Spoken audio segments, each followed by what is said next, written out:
spéciaux, des tomates forme de cœur, des tomates indiennes, des concombres citrons. On a une grosse variété de légumes ancestraux et de fines herbes. Par après, on fait aussi le pain au four d'argile. On fait des pains bio, des pains santé, des pains de grains, des pains d'épaule. Ça dure tout l'été, de juin à octobre normalement. Le pain cuit dans notre four à pain, c'est un concept particulier. C'est un four en argile qu'on a fait nous-mêmes il y a une dizaine d'années. Le four, la façon que ça se fait, c'est que le four est chauffé le matin très tôt. Il y a une attisée qui est donnée à l'intérieur, vraiment où sont les porcs. Quand le feu est tout brûlé puis que notre four atteint la chaleur désirée, là, on enlève toute la braise. Par après, là, on enfourne les pains qui cuisent en 20-25 minutes maximum dans notre four.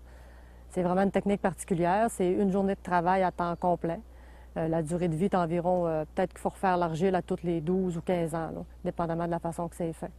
Le four à pain est composé de paille avec de l'argile qu'on a pris ici, qu'on a fait nous-mêmes. Il y a une structure en aune qui est faite. Par après, la structure est brûlée, puis il reste seulement que le dôme en argile. C'est là que les pains sont... Le feu latisé est fait et que les pains sont cuits.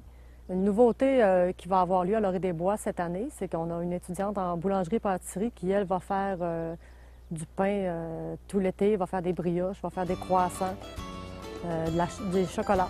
C'est une étudiante qui fait un projet étudiant qui va être ici tout l'été pour faire vraiment boulangerie, pâtisserie et chocolaterie. Une initiative améliorant la qualité de vie. Comme moi, je suis le gérant ici au camping.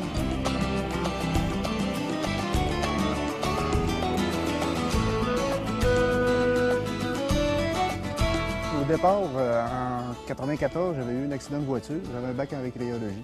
Par la suite, bon, j'ai fait une année ou deux en réadaptation. Ensuite, je suis retourné à l'université faire un baccalauréat en administration. Puis quand je suis revenu ici en 2004, il y a le maire du village puis les conseillers qui m'ont rencontré pour savoir si j'étais intéressé de m'impliquer au niveau local là, pour, entre autres, relancer le terrain de camping puis remonter la Corporation des loisirs.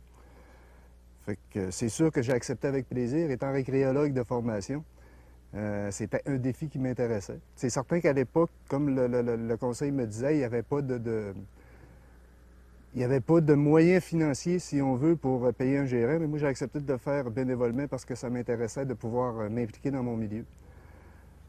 Fait qu'on s'est formé un comité de relance. J'ai eu plusieurs bénévoles, dont Claude Tremblay et Monique Poitvin, qui ont toujours donné du 100% encore aujourd'hui. Et puis, au fur et à mesure qu'on a avancé, on a développé des nouveaux projets. On a été chercher des subventions au niveau du PAC rural, au niveau de la mise en valeur de la forêt. Et puis, avec ces subventions-là, ajoutées avec des subventions municipales, on a pu développer année après année là, notre terrain de camping. On est passé de 38 emplacements à 73 emplacements en 2008, de 2004 à 2008. On a construit le chapiteau qui se trouve derrière moi l'an dernier. Là, cet automne, on va terminer la finition extérieure au niveau du chapiteau. On a également eu une subvention là, dernièrement. J'ai monté un projet pour développer des jeux. On a eu une subvention de 40 quelques mille dollars là, pour, entre autres, on regarde du côté d'une glissade, peut-être des parcs de jeux pour les enfants. C'est certain qu'il va falloir redemander d'autres subventions parce qu'avec 40 000 dollars des jeux, ça fait pas longtemps.